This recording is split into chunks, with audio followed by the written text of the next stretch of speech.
Hi, my name's Ron Culley and I'm the Chief Executive of Quarriers. And we're here today to make a special film about the history of the organisation. And it's a great privilege to have Anna Magnusson here to talk to us about that. Hi, Anna. Hello.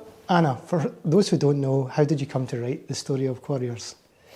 Well, it was in the very dark and distant past, because actually my older sister, Sally, had been making a television programme about Quarriers, and at the end of that television programme, and this was about 1984, so a long time ago, they asked Sally if she might be interested in writing a history of the organisation, because it was going through a particularly challenging time, and they wanted to get their message out about the history of Quarriers and the fact that Quarriers was still there. And Sally said, no, I'm afraid I've got far too much time, but I have a younger sister and I'm sure she'd be delighted to do it. So I got my first writing job, I suppose, through my sister. And that was how I came to have a meeting here at Quarriers with the then director, James Minto. And he said, look, we want to tell the story of our organisation, much as you're doing with the 150th anniversary. He said, we want to tell the Scottish public who we are, where we came from, what we're doing, and what might lie in the future. So with the unfettered confidence of youth, I said, oh, I'd be delighted to do that. And that's how I got started. Yeah, and obviously on the back of that, you produced the book, and that's had several iterations since then. Yes, originally it was called The Village for obvious reasons, because the theme of creating this extraordinary, unusual village of children was sort of front and foremost at that period in Quarriers' history. So it was called The Village, and then a few years later I was asked if I could update the story to take in all the masses and masses of history and events and changes that had taken place. So that was about 2006. That was then published, and it then became the Quarriers Story. And actually, I think it's a much better title, because the whole point of a story, and a story like Quarriers, is that it keeps on going. Yeah. You know, there's not an end point.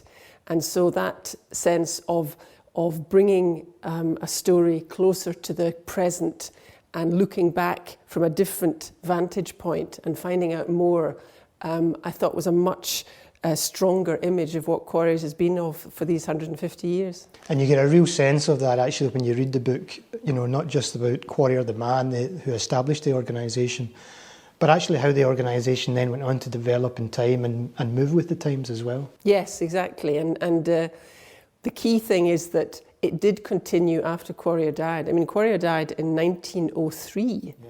So there was still more than a century of Quarriers' story to go. And although he was a classic founder of something, you know, with a great vision and a great passion and a great sense of destiny and control over what he was doing, which is often a difficult thing to lose for an organisation. Yeah. And Quarriers definitely, like most organisations, you know, lost its way a little bit afterwards, but then came back strong as the vision and the story was renewed over the years. Yeah. So let's start with the man himself then, because William Quarrier was born into poverty, but in the end became a successful businessman. So how do you account for that transition that took him from the business that he was in into supporting children who were orphaned and on the streets? I think there are two key things. There is the traditional story, which I have no reason to disbelieve, and the facts of the man himself. Now, the story is that after Quarrier had become a successful shoe business owner in Glasgow, he was apprenticed as a shoemaker when he was just a young boy. He had become extremely successful, and often as he walked back and forward to his work in Victorian Glasgow, he saw terrible things, which we all know about, have been immortalised and written about in in the novels of the 19th century particularly. Terrible poverty, terrible inequality, very few social services. We all know the story. And one night in 1864, he was walking back from his work, and in the corners he heard this crying, this noise in a corner. And it was a very small boy, a match seller.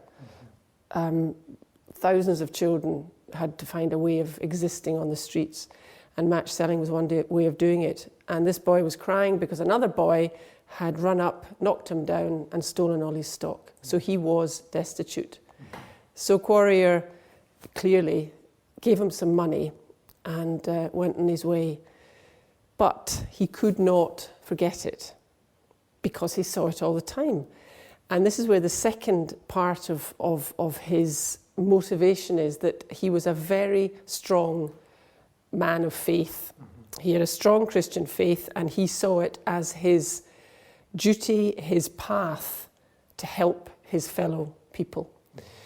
And he couldn't put this wee boy out of his mind. And that night he sat down at home and he wrote a letter to the Glasgow Herald saying he'd seen this, it was a scandal, it was awful, and people like him and other volunteers needed to get together to do something and help alleviate the poverty around. And he suggested that they follow the model of what was being done in London at the time, where they would organise street children into what they called industrial brigades. So they had a newspaper brigade, a shoe cleaning brigade, so that it's a bit like the Big Issue in a way. You give people a means of earning their own money, keeping their own stock. So they would give these wee boys their material, and then they would give them a little bit of money to start off. And it was up to them to go out and earn their living. And part of it would go on their stock of their earnings, and the rest of it would be theirs to keep. And so they did this all over London, and Quarriers said, let's do it in Glasgow. All you businessmen out there, come and help, give your money, give your support. And that's how it started. So let's move to the village itself and the development of that village, just outside Bridge of Weir, where we are today. And we can see these beautiful historical buildings developed in the late 1870s. And at that time, it was quite a revolutionary project, was it not?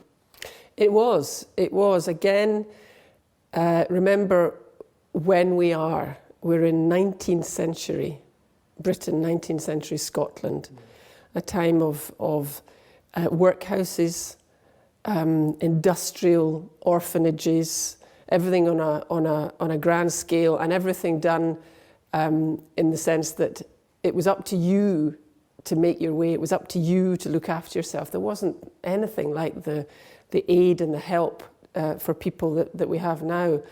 And what Quarrier wanted and actually wrote about was that he wanted to help these children on the streets, whether they were orphans or destitute or had run away. What he wanted to do was to give them some kind of home.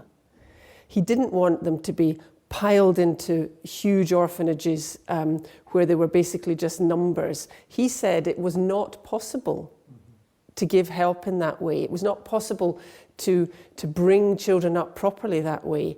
So his idea is that he would build cottages with what he called a cottage mother and a cottage father. Try and create a sense of family where people could eat together, where they could have companionship, and where they had names rather than numbers.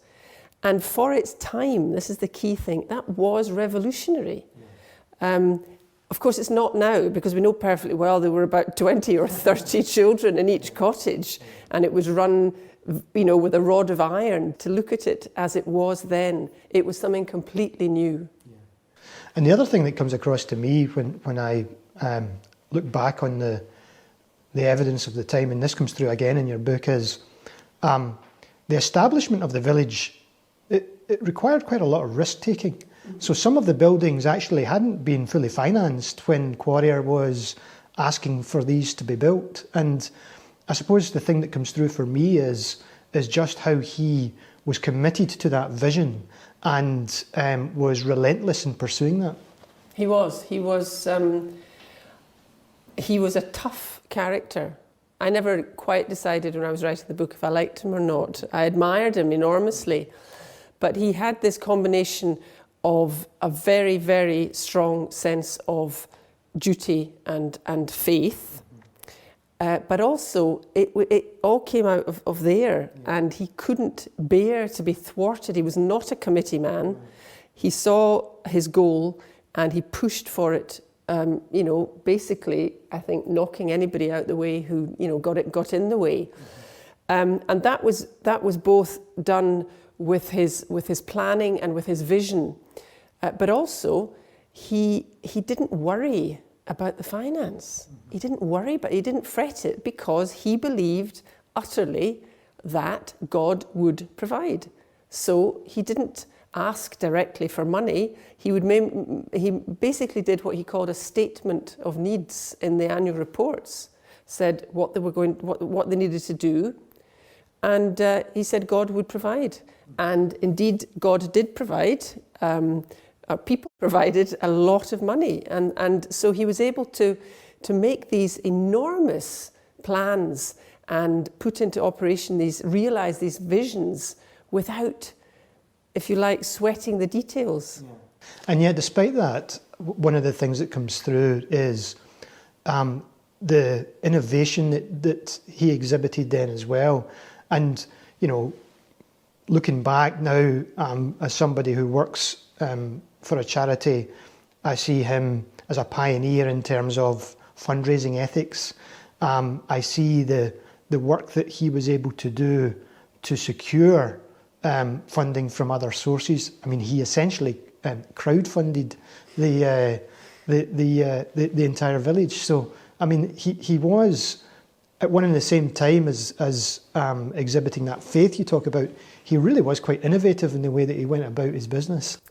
He was, and he was an operator, Quarrier, and also because he had this sense that it wasn't just his responsibility; it was the responsibility of a civilized country. It was Scotland he was talking to, although they were located here, and although the greatest amount of urban poverty was obviously in the Central Belt. He was talking to his contemporaries, to his peers, to his fellow business people, to the people of Scotland, and it's the people of Scotland who gave him their money. So he had a very astute sense of Victorian guilt about that. The Victorians, had so much going for them. They had so much money, they had so much vision, they had so much idealism, but they also understood in their particular way the importance of helping each other, of helping. I mean, Quarrier used to talk about, again in biblical terms, about Moses. He used to it was as if he was Moses going down to bring his people out of captivity. Now that's the kind of religious image, but the key for it was that these were Scottish people. These were his fellow countrymen and women, and he was leading them to a better life. Yeah, and one of the other things I thought that was very clever was that he named some of the individual buildings after the communities across Scotland that helped to fund these. Yes. So in essence, creating a link back to the communities of Scotland. Exactly. Again, it was all very well done. It was all considered. And this is another thing about communication. He communicated it all the time. Mm-hmm. The annual reports, which I ploughed through hour after hour, they are exactly that. They are detailed descriptions of exactly what they were doing, why they were doing it, what things were costing, who was involved. They were full of colour and information, and that was his 19th century way of communicating to his community. Mm-hmm. And perhaps it's an interesting area to elaborate on, because again, one of the things that Quarriers did remarkably well, as you say, was take records of the children that he supported and ensured that they were there to help with the sustaining their well-being and in hindsight we would look back and see those as the first case files in to use social work terminology, of the children who were resident in the village at the time. It's exactly what they are and what they were. I loved them. I think in terms of artifacts, I think I loved these more than anything. These huge diaries of admission, they were called, massive books, all hard-bound in beautiful copperplate handwriting. And I just spent hours looking at them. What they are snapshots of a time and a society and a kind of living that we can't imagine now. We just can't imagine it. And I used to follow some of the names. So they would be very simple. They would have a date, and then they would have a name, and then they would have maybe 3 or 4 lines describing the child who was either found on the streets of Glasgow or was referred to them or turned up at one of their night refuges or whatever, and was brought to the village. There was one boy that I was particularly interested, and they had about 10 years worth of entries on him until eventually at the end he'd got married, so they kept in touch with him. He'd got married, and then it said on a date in 18 something or other it was, William dies of TB.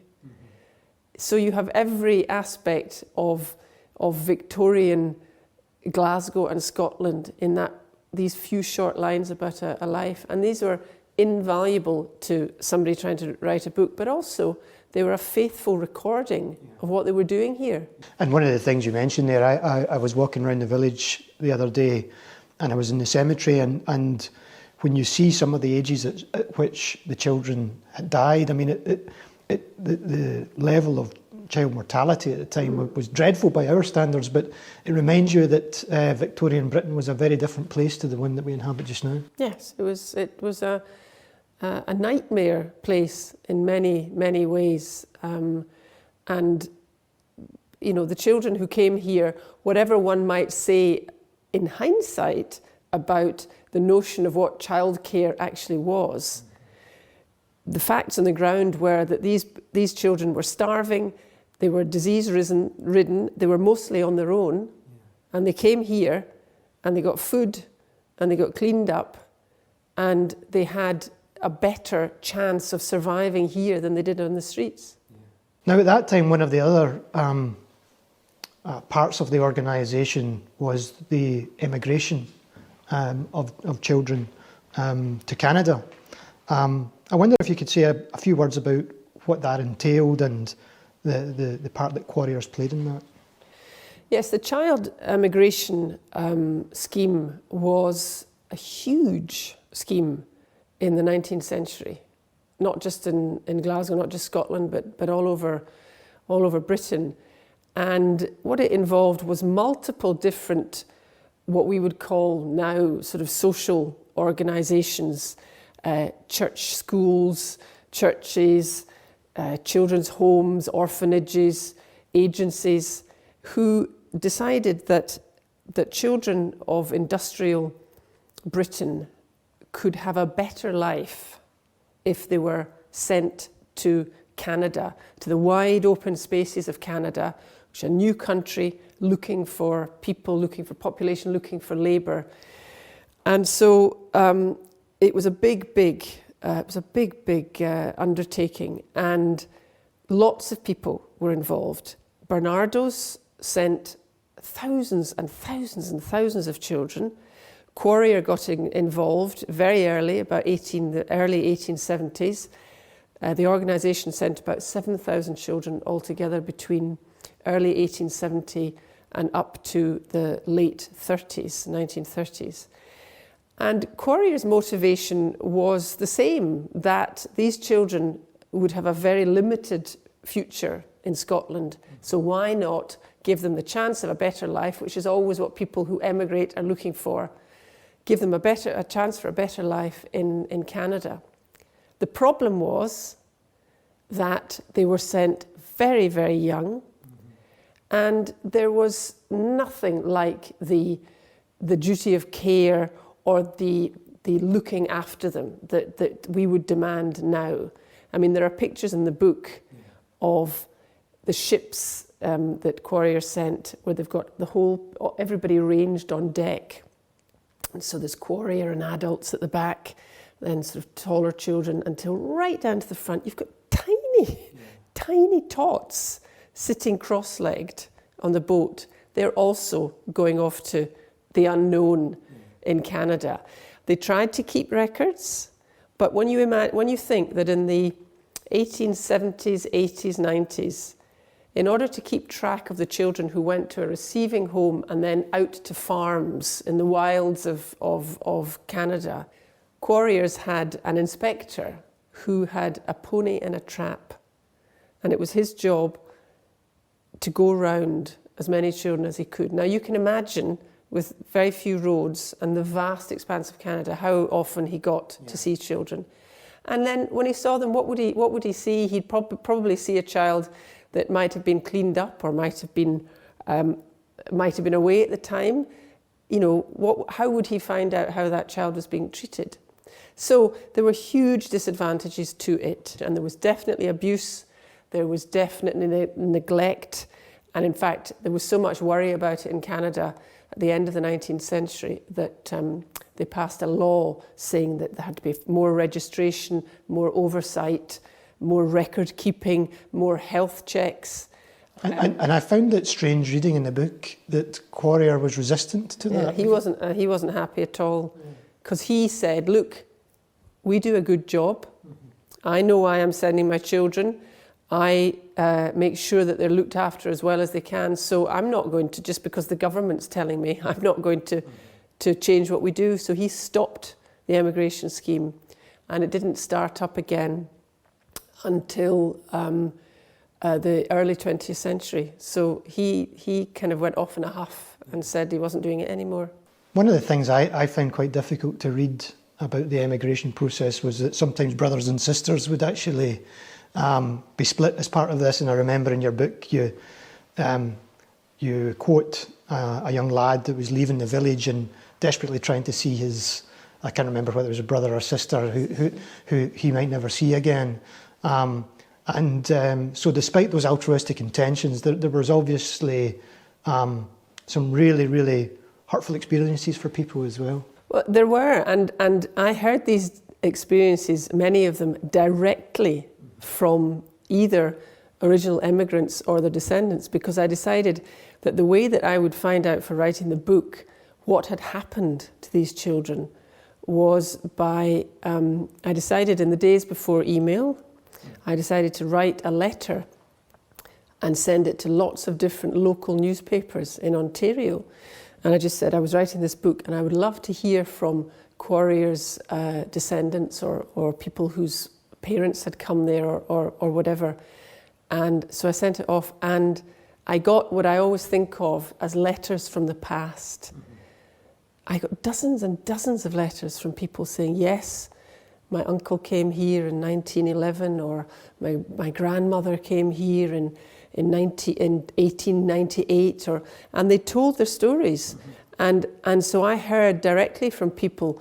I remember there was one woman wrote to me who'd been sent with her sister. So she was 12 and her sister was 10, I think. And they arrived in Canada. They were on the same train, and she said the thing was, my sister was taken off the train before me. And she went on to the next unknown farm, where she said she couldn't understand why they laughed at her Scottish accent. And then luckily, some months later, her sister was moved to a farm 5 miles away from her. So she said on a Sunday, after she'd done all the milking of the cows and all these things, they worked them very hard. She used to run 5 miles to go and see her sister for an hour, and then run 5 miles back. So that was the era, that was the period, and that was the kind of children these girls and boys were.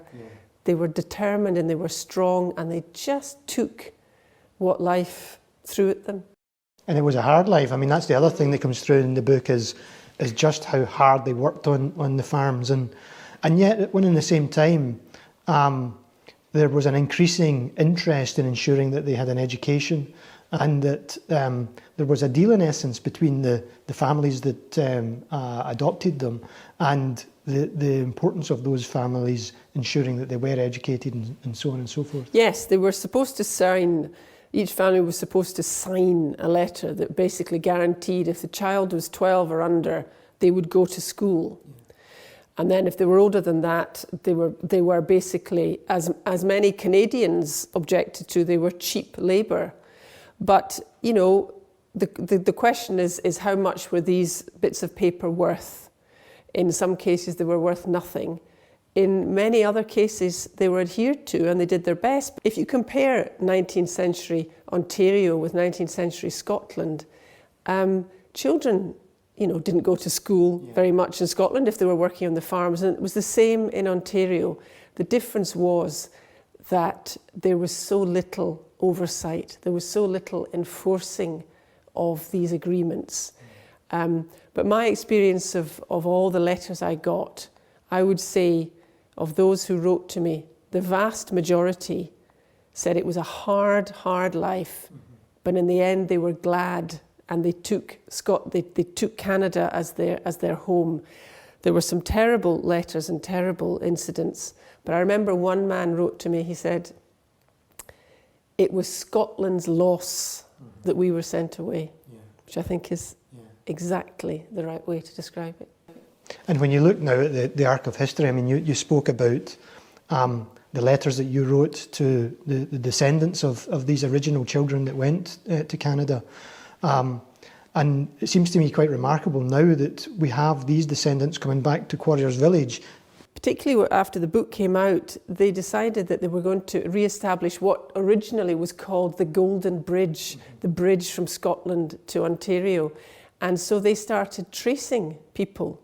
They made contact through all their records and contacts. And so it ended up in 1996, Quarriers organised and held the first Quarriers Canadian reunion, and they managed to find 17 original emigrants, old men and women in their 80s and 90s, and they had this huge weekend where they came. These original immigrants came with their sons and daughters and granddaughters and all their families. And they went, and Quarriers took people and records, electronic records, over with them to Canada, so that all these people, just like you're saying about that couple, that they could trace their stories, trace their records back to Scotland. And there was I was there, and I was making a radio program about it, and I can't describe to you the energy and the emotion in that room all weekend of people who were there, they said, to honour. They were there to honour these children and these descendants for the lives that they'd created for themselves in Canada. It was a magnificent weekend. Another area I was keen to touch on that goes back to that same era, late 19th century, early 20th century, where other developments in what we would call healthcare now, specifically Quarrier established support arrangements for people with tuberculosis and also for people with epilepsy. I wonder if you could tell us a wee bit about how that emerged and what that looked like. Yes, it was another two areas of huge need at the time, which was always what Quarrier managed to focus on. What were the scourges, what were the needs of his time? And tuberculosis was a terrible killer of people in those days. And there was very little treatment. There was very little at the beginning understanding of what it was. They knew there was something to do with the lungs, and they knew that they got infected. So Quarrier, in his usual way, went round trying to gather information as best he could and look at best practice of his day. And he decided that he would set up what he called sanatoria to try and treat people. They weren't really hospitals. They were more places that people could come and they would be given good food, they would be given exercise, they would be given fresh air. That was really all they knew about it. The second thing was a most unusual thing that you never know what Quarrier would do next, but he decided that epilepsy was something that needed to be addressed, because you could tell for some of the records that he was seeing children that came with a multiple range of illnesses, including TB, but also what they used to call a kind of falling sickness. There was so little known about it. And yet again, Quarrier decided what people needed was just somewhere safe and sort of homely to be, where they could be in some way helped. And of course, then decades later, as they got to know more and more, I mean, this is now, as you know, this is a top centre for epilepsy in the whole of Scotland. So what he started there out of kind of kindness and concern became this state-of-the-art, very, very important medical facility. And of course, it's that legacy that stretches back to the beginning of the 20th century, and to see that grow and develop over time, and to now have a world-class facility providing, you know, highly developed medical care to people with complex epilepsy. I mean, it really is a testament to the legacy of the man. And his vision, he had this unerring eye for what needed to be addressed and what needed to be looked at. So let's move forward to the middle of the last century, to the 1950s. We were seeing changes in society at that point, and as a result, we were also beginning to see changes in the children who would come and stay at Quarriers Village. I wonder if you could say a wee bit about how that impacted on the organisation. But then, as times changed, children were coming who may have come from difficult family circumstances, where families might have needed respite, as we would call it now, for a while. They might have come in because of illness at home. They might have come in because there was, for instance, you know, some people told me in their letters that they'd come because their mother had another baby, and there wasn't actually the money or the time to look after another child for a while, and they would come in for much shorter periods. So children weren't coming in to spend their entire lives in this village in the middle of nowhere. Quarriers, in its slightly behind the times way at that period, was beginning to recognise that the need was changing, and therefore they were going to have to adapt what they did and how they looked after children. And the idea also was that they were trying to introduce the outside world very, very gradually into this little bubble here, you know, because when children had been here for 12 or 15 years and then it was time to leave at 16, they were completely unprepared for the world. So in the 50s and the 60s, they started to make sure that children were leaving the village and going into Bridge of Weir, or even, you know, heaven forfend, going into Glasgow and learning about the world. And they would have sort of halfway houses that they could learn how to live in flats. They all knew how to cook, but it was a sense of adjusting the long-term institutional nature of the organisation into something that was responding to a different social need at the time. Yeah. And just sticking on that point that you raise around how isolated the village was at times, it's also clear that Quarriers failed a number of children across those years, and the organisation, people working for the organisation, you know, perpetrated quite horrific acts of abuse. I wonder, do you have a sense of how that was allowed to happen? I think there were multiple factors. I think in the post-war years, the post-First World War years, up to the sort of 1960s, what happened to Quarriers happens to many, many big organisations. It became institutionalised. It became rigid. It became overcrowded. There were far, far too many children. And it also reached that point where what had been acceptable in the previous generation in Victorian times, where we didn't have child protection, where we didn't have police checks, where we didn't have staff training, what had been acceptable then was no longer fit for purpose. And I think from reading testimonies and letters from people who were here, because I also was in touch with dozens and dozens and dozens of people who'd spent their time in Quarriers, that because staff were not trained, the house mothers and house fathers were originally good Christian people who wanted to help children, which is fine. But at a time then where the actual screening of people who were allowed to work with other people's children didn't exist, there was not enough oversight. They were not trained in how to look after children. And the rigidity of the system, where children were sometimes treated as beings to be ordered about, beings to do work, they were under the thumb of adults who, if they were good adults, was fine. If they weren't, it could be awful.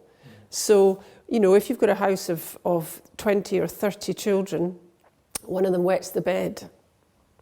A small child who's just gone in wets the bed. What you do in a good cottage is you say, okay, let's clean it up, go and have your breakfast. What happens in a bad cottage, the child is thrown into a bath of cold water and left, or dragged from the bed and dragged by their hair down the stairs. And that happened in Quarriers, you know, for a good few decades. These were the dark years, I think. You asked me how they're allowed to happen.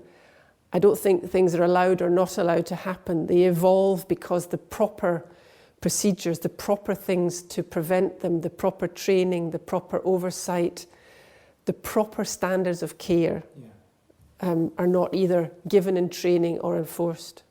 Yeah. And yet over the last year, I've had the privilege of speaking to a number of survivors of abuse, and I think as an organisation and as a nation, we are now at a point where we are ready to recognise the abuse that happened and apologise for it. So we've come on a journey. Yeah. So let's move forward to the 1980s, a period of change. Social work practice was changing. The model of childcare that Quarriers had practiced by that time for almost 100 years was very much seen as out of date.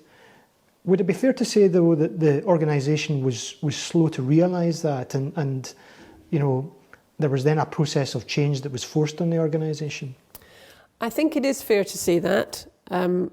That was the time, about the early 80s, where I was asked to write the book, precisely because they were in the eye of the storm at that moment.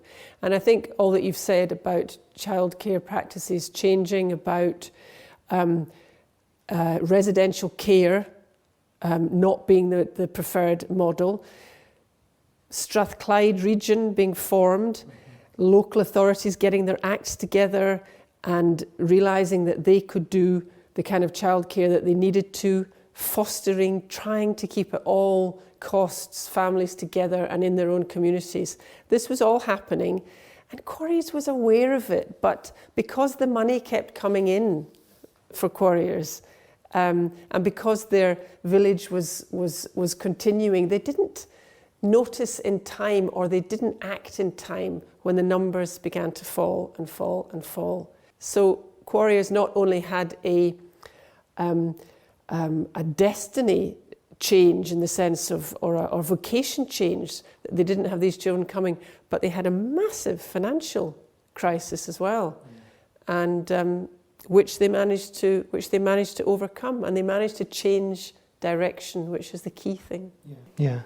And actually that evolution that happened from the 1980s onwards, where the organisation involved itself in support for disabled people and various other forms of social care and support, culminating actually in the re-emergence of Quarriers' interests in youth homelessness, which I think, you know, when we talk about that arc of history, I like the fact that by that point in time, the organisation had almost gone back to the very place of its beginnings. Yeah, it's true. There is a strong line, there's a strong thread connecting what Quarrier originally did and the need that he saw, a different kind of need in a different circumstance, but the need that Quarriers then looked around and said, look, we've been looking after children and young people for our entire history. Look at them now, what do they need now? Yeah.